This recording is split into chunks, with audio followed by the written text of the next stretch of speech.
एक वक्त हुआ करता था जब हिंदुस्तान में बार बार इसी बात को लेकर चर्चा होती थी कि जनसंख्या पर नियंत्रण कैसे किया जा सकता है। जी हां, और उस वक्त एक बड़ा बुलंद नारा दिया गया था, हम दो हमारे दो। लेकिन आज उसी नारे को तोड़ मरोड़ कर विश्व हिंदू परिषद के नेता प्रवीण तोगड़िया ने कैसे पेश किया है, उसी पर आज बात करेंगे, उस पर चर्चा भी करेंगे। विश्व हिंदू परिषद के नेता प्रवीण तोगड़िया ने आरएसएस के मुख्य पत्र में एक लेख लिखा जिसमें उनका सीधे तौर पर बस एक प्रस्ताव है। उनका कहना है कि जो जनसंख्या धर्म के आधारित पर जिसके आंकड़े जारी किए गए हैं, उसके आधार पर यह प्रदर्शित होता है कि मुसलमानों के बीच में बच्चों की तादाद कहीं ज्यादा है हिंदुओं के मुकाबले। इसलिए मुसलमान परिवारों पर अब कुछ लगाम लगानी चाहिए। जरूरी इसलिए है कि उन तमाम परिवारों में, उन तमाम मुसलमान परिवारों में जहां 2 से ज्यादा बच्चे होते हैं, वहां सहूलियतें नहीं दी जानी चाहिए, वहां शिक्षा क्षेत्र में मदद नहीं होनी चाहिए, वहां पर अस्पतालों में सुरक्षा नहीं मिलनी चाहिए, वहां पर सामाजिक सुरक्षा के नियम लागू नहीं होने चाहिए, वहां पर तमाम अन्य सुविधाओं को वापस ले लिया जाना चाहिए। और इसका तर्क क्या है? इसका तर्क बड़ा सीधा सा है। चूंकि हिंदुओं की आबादी कम हो रही है, इसलिए हिंदुओं को ज्यादा बच्चे पैदा करने चाहिए, और मुसलमानों की आबादी बहुत तेजी से बढ़ रही है, इसलिए मुसलमानों को 2 बच्चे से ज्यादा पैदा नहीं करने चाहिए। आप इस बयान को क्या कहेंगे? कुतर्क शायद ये कह सकते हैं, लेकिन क्या इसे देश टूटता हुआ नहीं दिखाई दे रहा है? आइए आपको दिखाते हैं एक छोटी रिपोर्ट और फिर करेंगे एक विस्तृत चर्चा कि आखिरकार ये संघ परिवार से जुड़े लोग चाहते क्या है। मेरा आवाज ऐसा लाउड ही है और लाउड करूंगा। अपने भड़काऊ और विवादित बयानों को लेकर सुर्खियों में रहने वाले वीएचपी नेता प्रवीण तोगड़िया एक बार फिर विरोधियों के निशाने पर आ गए हैं, और इस बार विवाद की वजह है ऑर्गेनाइजर में छपा उनका लेख। आरएसएस के मुखपत्र में तोगड़िया ने मुसलमानों को लेकर विवादित लेख लिखा है। तोगड़िया के निशाने पर वो मुस्लिम हैं जिनके 2 से ज्यादा बच्चे हैं। तोगड़िया ने लिखा है, अगर मुस्लिमों के 2 से ज्यादा बच्चे हों तो इसे अपराध माना जाना चाहिए। जो मुस्लिम ऐसा करते हैं उनके खिलाफ केस चलाया जाना चाहिए और उन्हें तमाम सुविधाओं से वंचित कर देना चाहिए, जैसे राशन कार्ड, नौकरी, शिक्षा जैसी सुविधाएं उन्हें नहीं मिलनी चाहिए। इतना ही नहीं, तोगड़िया ने यह भी लिखा है कि देश में हिंदुओं की संख्या कम होना चिंता की बात है। विश्व हिंदू परिषद के नेता के बयान के बाद से हंगामा मच गया है। कांग्रेस ने तोगड़िया के बयान पर पीएम से जवाब मांगा है। जो प्रवीण तोगड़िया जी ने सवाल उठाया है उसका जवाब प्रधानमंत्री को जरूर देना चाहिए, इसलिए कि प्रधानमंत्री जी ये कहते हैं सबका साथ सबका विकास। 15 अगस्त को उन्होंने कहा था कि देश नफरत से नहीं चलेगा। तो बता दें कि प्रवीण तोगड़िया साहब कौन सी मोहब्बत फैला रहे हैं, उसका जवाब वो दें। कांग्रेस के साथ साथ दूसरी पार्टियां भी तोगड़िया के बयान की निंदा कर रही हैं। जेडीयू नेता शरद यादव ने तो तोगड़िया को मानसिक रोगी करार दिया है। 125 करोड़ आदमी कई तरह के इस तरह के मानसिक रोगी हैं, वो बोलते रहते हैं, तो इनकी क्यों चिंता करना है? जब से मोदी सरकार बनी है, भगवा राग अलापने वाले लोगों की ऐसी बयानबाजी से सियासत गर्माती रही है। मोदी के 1.5 साल के कार्यकाल में कई बार धर्म के नाम पर बांटने वाले विवादित बयान आ चुके हैं। दिल्ली से मोहित राज दुबे के साथ टीम न्यूज नेशन। देश में इस बात को लेकर चर्चा इसलिए ज्यादा हो रही है क्योंकि आरएसएस यानी कि संघ परिवार और भारतीय जनता पार्टी के बीच समन्वय समिति की बैठक चल रही है। देश की नीतियों का निर्धारण होता दिखाई दे रहा है। तो क्या माना जाए कि मोदी सरकार पर इसका असर पड़ सकता है, जो प्रवीण तोगड़िया ने अभी अपनी बातों को कहा है? आइए चर्चा शुरू करते हैं। स्वामी अग्निवेश इस वक्त हमारे साथ मौजूद हैं, हमारे साथ धर्मगुरु साध्वी सोनिया मौजूद हैं, हमारे साथ मौलाना अंसार रजा साहब हैं, हमारे साथ अब्दुल नुमानी साहब हैं, फहीम बेग साहब हैं, और कुछ ही देर में वीएचपी से विनोद बंसल साहब हमारे साथ जुड़ेंगे। सबसे पहले फहीम बेग साहब, ये जो तोगड़िया साहब का तर्क है कि मुसलमानों के परिवारों में अगर 2 से ज्यादा बच्चे पैदा होते हैं तो तमाम सामाजिक सुरक्षा स्कीम्स और तमाम सरकारी फायदे न पहुंचाए जाएं, क्या आपको लगता है कि यह तर्कसंगत बात है, या आपको लगता है कि चलिए ठीक है, कहीं से शुरुआत कीजिए, हमारे ऊपर भी कीजिए और हिंदुओं पर भी कीजिए? बड़ी विचित्र विडंबना है। एक अति हिंदूवादी संगठन कहते हैं कि 4 से ज्यादा बच्चे जिनके होंगे उनको 2 लाख रुपए का इनाम दिया जाएगा। एक संगठन कहता है, बल्कि भाजपा सरकार की एक नेता कहती हैं कि 4 बच्चे पैदा करो, एक धर्म को दो, एक देश को दो, एक समाज को दो, एक परिवार को दो। और एक पार्टी के नेता कहते हैं कि जो हिंदुस्तान में पहला बच्चा पैदा होता है वो मुसलमान होता है। हम ये पूछना चाहते हैं इन तमाम लोगों से कि दुकानदार ये छोटी छोटी दुकानें चला रहे हैं, हम माने तो किसका कहना माने? क्या इनकी दुकानों पर सामान बिकना कम हो गया है, जो देश को किस तरफ ले जा रहे हैं?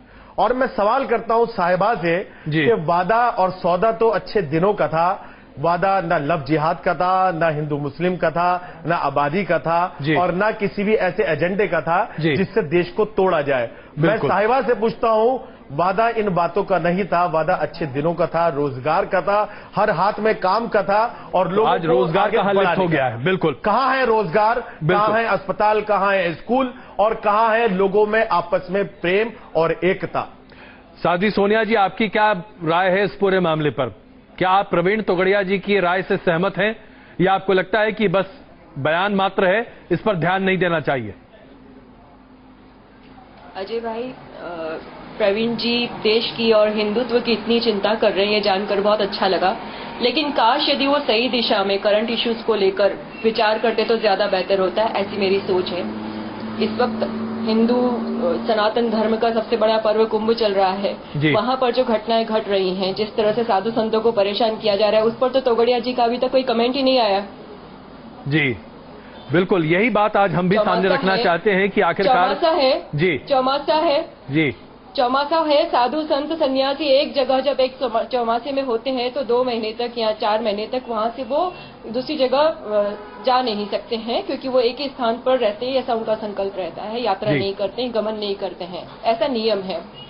अब ऐसे में अगर संतों को वहां पर तकलीफ हो कुंभ में, तो वो उसका बहिष्कार भी नहीं कर सकते, वो धर्म से बंधे हुए हैं। तो अगर ये हिंदुत्व की इतनी ही चिंता कर रहे हैं तो पहले जाकर उन्हें अपनी संस्कृति की रक्षा करनी चाहिए। वहां पर कुंभ में शंकराचार्य जी महाराज वहां बैठे हैं, उनकी गाड़ियों तक को रोका गया, ये क्या तरीका है? तो अगर उनको दिशा देनी है तो पहले अब इन सब चीजों को तो दिशा दें, उसके बाद में इतनी बड़ी लेवल पे बात करें। पहले अपनी संस्कृति को, अपने घर को तो बचाएं। बिल्कुल। दूसरी बात ये है, उन्होंने जो बयान दिया है जी, ये बयान के बारे में मेरा सिर्फ इतना कहना है कि संत जो है वो सबका हित चाहते हैं। जो सच्चा संत होगा वो सबका हित चाहता है जी। तो सच्चे संत के हिसाब से हमारी ये राय है कि कॉमन सिविल एक्ट होना चाहिए, जिसमें सबके लिए समान नियम हो। हिंदू भी इस देश का वासी है, मुस्लिम भी इस देश के वासी है, क्रिश्चियन भी है, अनेकों जाति धर्म के लोग इस देश के वासी हैं जी। यदि आप इस देश के वासी हैं तो आप सबके लिए जो नियम है वो एक होना चाहिए, कॉमन। बिल्कुल, यही बात तो लगातार हो रही है, लेकिन क्या इस पर वाकई में रजामंदी बनती दिख रही है? रज़ा साहब, अंसार रज़ा साहब, आपकी क्या राय है? क्या वाकई में ये सब हो पाएगा? असल में बड़ी विडंबना है इस देश की। पुराने लोगों ने एक बात कही है कि जब शेर के मुंह खून लग जाता है तो वो सिर्फ खून ही तलाशता है। तोगड़िया जैसे देश के जो अमन के दुश्मन हैं, इन लोगों को खून ये लग गया है कि मीडिया में कैसे आया जाए, हम अपने आप को जिंदा कैसे रखें।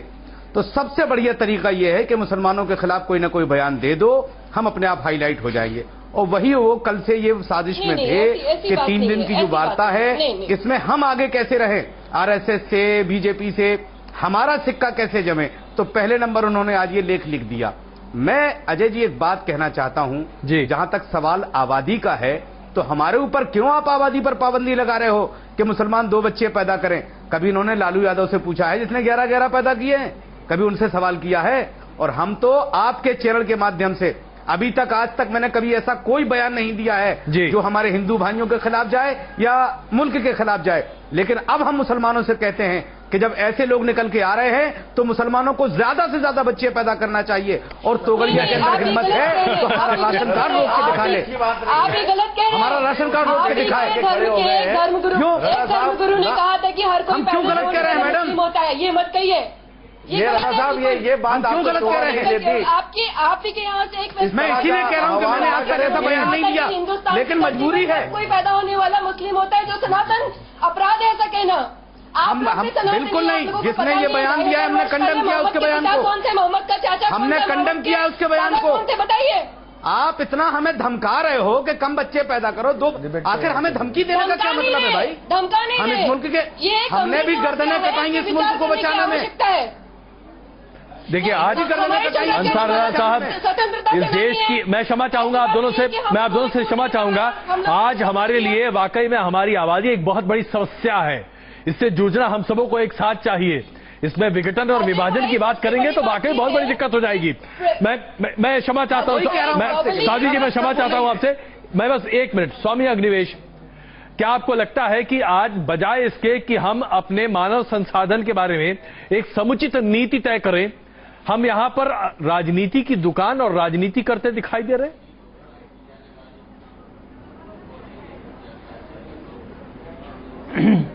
ये बहुत ही संकीर्ण सांप्रदायिकता की राजनीति करने वाले, इनकी आवाज को दबाना जरूरी है। और आज सबसे बड़ी चुनौती भारत के प्रधानमंत्री के सामने है जी, आरएसएस के जो प्रमुख हैं मोहन भागवत जी के सामने हैं। यदि वो सहमत हैं इनके विचारों से तो खुल के कहें कि तोगड़िया जी जो कह रहे हैं वो भी हमारी नीति है। और यदि वो असहमत हैं, और जैसा कि मैं मानता हूं कि वो असहमत हैं, तो उनको पूरी सख्ती से ऐसी आवाजों पर अंकुश लगाना चाहिए। यदि नहीं लगाते हैं तो प्रकारांतर से उनकी चुप्पी से ये सरकार की नीति का हिस्सा बन गया ऐसा माना जाएगा और सरकार को इसका मतलब जो खामियाजा भुगतना पड़ेगा। मैं नहीं समझता कि मोदी जी स्वयं चाहते हैं इस प्रकार की कोई बात हो जी। तो मुसलमानों की आबादी बढ़ रही है तो उनके नौकरी कम कर दो, राशन कार्ड हटा दो, क्योंकि गरीबी जहां भी होती है, गरीबी मुफलिसी में संख्या बढ़ती है जी। आप उसमें और गरीबी में इजाफा कर दें तो और जनसंख्या बढ़ेगी। विकास जिसका भी, जिस तबके का भी होता है, वो अपने आप परिवार को छोटा कर लेता है। बिल्कुल बिल्कुल। पूरे विश्व के अंदर ये डेमोग्राफी का जो सबसे बड़ा सिद्धांत है जी, development is the best contraceptive, ये माना जाता है। तो मैं ये आज कहना चाहता हूँ, मैं इनकी बात से सहमत तो हमेशा रहा हूं, ठेकेदार के आज इसलिए सहमत नहीं हूं कि प्राइम मिनिस्टर की मर्जी नहीं है कि इस तरह की बयानबाजी हो। तो मैं समझता हूं कि प्राइम मिनिस्टर इतने जमाने से 14-15 महीने से इस तरह के जहरीले बयान आ रहे हैं, ये बंद क्यों नहीं हो रहे हैं? अगर प्राइम मिनिस्टर की मर्जी नहीं है तो किसकी हिम्मत है कि इस तरह के बयान देके गुजर जाए? कभी आदित्यनाथ बोलते हैं, कभी साक्षी महाराज बोलते हैं, कभी बिहार से एक आदमी उठता है। मैं काम करता हूं, मैं जरा नुमानी साहब से भी इस बारे में चला जाए। मैं नुमानी साहब को भी इस चर्चा में शामिल करना चाहता हूं। नुमानी साहब, क्या आपको लगता है कि इस तरह के बयानों का बार बार आना दरअसल एक सोची समझी रणनीति है? क्या कहेंगे आप? बिल्कुल सोची समझी जो है रणनीति है, और ये एक तरह जो है भय की राजनीति है और नकारात्मक आधार पे एक जो है कम्युनिटी को डरा के जो है काम किया जा रहा है। आपको मालूम होगा कि 1891 में कि जनगणना जब हुई तो उस वक्त यूएन मुखर्जी ने एक बुक्स लिखी था, उन्होंने यही जो है इसी राजनीति का डराने का खेल जो है वो किया था और ये कहा था कि साल भर 100 साल के बाद जो है हिंदू जो है वो खत्म हो जाएंगे या मुसलमान बराबर हो जाएंगे। उनकी भविष्यवाणी जो झूठी साबित हो गई है जी। और आप देखें कि इधर जो आजादी के बाद जो है 1951 से अब तक जो है वो 2011 तक जो है हिंदू मुसलमान दोनों की जो है वृद्धि दर में कमी आई है। तो अब अगर आप देखें 1981 से लेके 91 और 91 से जो है 2001 और फिर जो है 11 तो 22 जो है हिंदुओं की है, फिर जो है 20 है, अब जो है 16.17% आप कह सकते हैं कि जो है कुल मिलाकर जो है तो मुसलमानों की वृद्धि दर जो है वो हिंदुओं से कहीं ज्यादा आई है। 8% जो है। सादी सोनिया जी, क्या आप नुमानी साहब की दलील से सहमत हैं? नहीं, ये खुद रिपोर्ट है, सरकार ने जो रिपोर्ट दी है जनगणना की उसमें ही है कि मुसलमानों की 2 जो है जनगणना में 8.3%। आप क्या मानती हैं सादी सोनिया जी, क्या मानती हैं आप? देखिए, सबसे पहली बात तो ये कि सनातन धर्मी और हिंदुओं को किसी प्रकार का भय नहीं है। डंके की चोट पर सनातन धर्म हमेशा से रहा है, हमेशा रहेगा, इसलिए हमें इनकी बात से बिल्कुल सहमत नहीं करते। हमें कोई डर नहीं, कोई भय नहीं, एक बात। दूसरी बात ये है कि हमें व्यापक रूप से सोचना होगा, एक विस्तार के साथ सोचना होगा। थोड़े समय पहले रिपोर्ट आई है कि जो पृथ्वी है उसके जो हम संशोधन उपयोग में लाते हैं, जो यूज करते हैं, वो अब कम होते जा रहे हैं। जो एक साल में हमें प्रकृति से जो चीजें मिलती थी उतनी अब हम 2 साल भर की 1 साल में मिलेगी। तो उसके लिए हमें अब सोचना पड़ेगा। सोनिया जी, विराट रूप से एक मेरी बात पूरी होने दीजिए। धर्म को खतरा नहीं है, अच्छी बात है। हमारा मजहब किसी मजहब को तकलीफ देने के लिए नहीं आया है, लेकिन अगर आपका खतरा तो महसूस हो रहा है तोगड़िया जैसे लोगों को, तो मुसलमानों को बच्चे पैदा होने की बात करिए। क्रिया प्रतिक्रिया जो गलत है, हम लोगों से अपील करने लगे 4 बच्चे पैदा करो, 10 बच्चे पैदा करो, 4 और यह 5 बच्चे पैदा करो, ये गलत है। ये तो तोगड़िया जी ने जो बातें कही हैं, आइए जरा विनोद जी से बात कर लेते हैं। आवश्यकता है बीएचपी से विनोद जी इस वक्त साथ मौजूद हैं। विनोद जी, सबके घरों में सबके लिए एक जगह बिल्कुल बनना चाहिए। विनोद जी, मैं आपसे समझना चाहता हूँ, मैं क्षमा चाहता हूँ, बस एक मिनट प्लीज, मैं आप सबसे क्षमा चाहता हूँ, प्लीज एक मिनट टाइम आउट, क्षमा चाहता हूँ, बस एक मिनट टाइम आउट। बंसल साहब जी, आखिरकार तोगड़िया साहब कहना क्या चाहते थे अपने लेख में? जरा ध्यान से सुनेंगे और ये बीच में कोई इंटरप्रेशन नहीं करेगा तो मैं बोलूंगा। नहीं देखिए, उसका आश्वासन मैं आपको नहीं दे सकता, नहीं देखिए, लेकिन मैं आपसे सुनना चाहता हूँ, मैं समझना चाहता हूँ साहब, बता तो दीजिए क्या मतलब है इसका। देखिए, प्रवीण तोगड़िया जी कैंसर सर्जन हैं जी, और वो आज देश के कैंसर को दूर करने का प्रयास कर रहे हैं। तो कैंसर कौन है, मुसलमान? ना कैंसर मुसलमान नहीं कह रहा मैं जी, कैंसर है देश की आबादी, और आबादी पर रोक लगाना बहुत जरूरी है जी। आबादी पर रोक क्यों नहीं लग रही? उसके कारण ये है कि हम एक तरफ तो हम 5 हमारे 25 की तरफ बढ़ रहे हैं, दूसरी तरफ हम 2 और हमारे 2 को शब्द से पालन कर रहे हैं। अरे भाई सुनिए, देखिए आप सुनिए बात तो सुनिए, अरे सुनिए तो सही मेरी बात। यही तो बात है, सुनते नहीं है, अपने आप को कहते हैं अल्पसंख्यक हैं और बहुसंख्यकों को दबाव देते हैं। आप बहुसंख्यकों को बोलने तो कम से कम, अरे मेरी बात को सुनोगे तो सही। आप जिसके बयान पर चर्चा हो रही है उस बयान को सही परिप्रेक्ष्य में समझने की जरूरत है। सुन लीजिए, आखिरकार समझते क्यों नहीं है? सही आखिरकार उन्होंने कहा क्या? एक मिनट बंसल साहब को 1 मिनट का वक्त, मैं क्षमा चाहता हूँ समझ रहा हूँ, बंसल साहब को जरा 1.5 मिनट का वक्त तो दीजिए। 5 बोल, एक सेकंड, बंसल साहब को जरा 1.5 मिनट का वक्त दीजिए, उसके बाद हमारे पास वक्त है, हम बढ़िया से चीड़-फाड़ करेंगे इसकी। लेकिन 1 मिनट बंसल साहब आइए साहब। देखिए अजय जी, प्रवीण भाई ने जो बात कही है वो किसी एक समुदाय के लिए नहीं कही। एक तो बात बड़ा स्पष्ट कह दूं, उन्होंने कहा समान जनसंख्या नीति जैसे समान नागरिक संहिता की बात कानून में कही गई है, संविधान में कही गई है, उसी तरह से उन्होंने कहा कि समान जनसंख्या नीति होनी चाहिए। एक बात तो क्या दूसरी बात मैं सिर्फ एक चीज आपसे जानना चाहता हूँ, सिर्फ समान जनसंख्या नीति का मतलब क्या है? क्या मुसलमानों के लिए कोई अलग नीति है या हिंदुओं के लिए अलग है? नहीं, ऐसा नहीं है जी। नीति वही तो बात है, हिंदुओं ने पालन किया, मुसलमानों ने पालन नहीं किया। आखिरकार एक तरफ तो जो जनसंख्या की वृद्धि दर है 16 से 17% है, और जबकि मुसलमानों की 25% जा रही है। आखिरकार ये जो डिस्पैरिटी है वो कहाँ जा रही है? क्योंकि उन्होंने कहा कि एक मिशन के तहत ये काम किया जा रहा है, एक जनसंख्या जिहाद के तहत ये काम किया जा रहा है, ये देश के लिए खतरा है। साहब लेकिन ये दलील कहीं समझ में नहीं आती। नहीं दलील आप जरा बताइए, जनसंख्या रेट गिर रही है मुसलमानों की, कहाँ से ये जिहाद हो गया? ये बताइए कैसी बात कर रहे हो आप? पूरी कश्मीर घाटी खाली हो गई, आखिरकार कैसे खाली हुई? आखिरकार बंगाल, बिहार और कितने जिले जो अल्पसंख्यक हो गए, हिंदुओं से हिंदू विहीन होते जा रहे हैं, और वो जिले जो हिंदू विहीन। मैं क्षमा चाहता हूँ, जरा आंकड़ों पर बात करें। इस देश में 2011 के आंकड़ों के हिसाब से सिर्फ 17 करोड़ मुसलमान हैं और 90 करोड़ के आसपास हिंदू हैं। भाई कहाँ जिहाद है? किस जिहाद की बात कर रहे हैं आप? कितने से 17 हुए? 3 से 17 हुए। कहाँ 3 से? देखिए ना, आप 1911 से लेकर 17 जोड़ रहे हैं। अरे 1911 से 2015। नहीं, अगर आप और हिंदुओं की आबादी देखिए, हिंदू जो थे वो 18 करोड़ थे, 18 करोड़ हिंदू आज 90 करोड़ हो गए। ये क्यों नहीं देखता कोई? आप ये भी तो देखो अजय जी कि पाकिस्तान में जितने हिंदू थे 23% थे, वो कितने रह गए? 1% भी नहीं रहा। नहीं, वो कहाँ चले गए? कहाँ गए? अंग्रेज जी आखिरकार क्यों गए? तुम लोगों क्यों गए?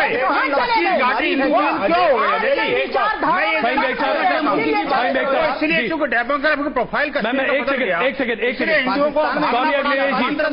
स्वामी अग्निवेश, क्या आपको लगता है कि वाकई में ये एक खोखला डर है? क्या वाकई में हिंदुस्तान में जिहाद, वो भी पॉपुलेशन जिहाद, ये शब्द कहीं बैठता है फिट? अजय जी, ये सब तमाशा हो रहा है और कुछ बिल्कुल खोखला डर है। अजय जी आप बिल्कुल ठीक कह रहे हैं, और ये गंदी राजनीति, संकीर्ण राजनीति, देश को तोड़ने की राजनीति हो रही है।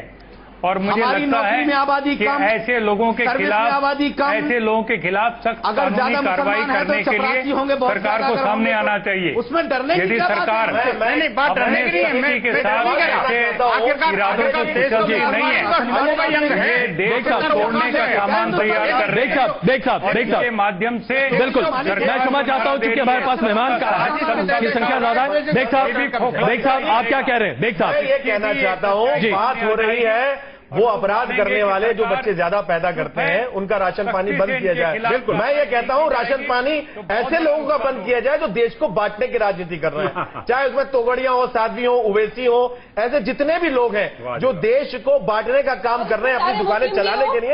राशन पानी उनका बंद होना चाहिए।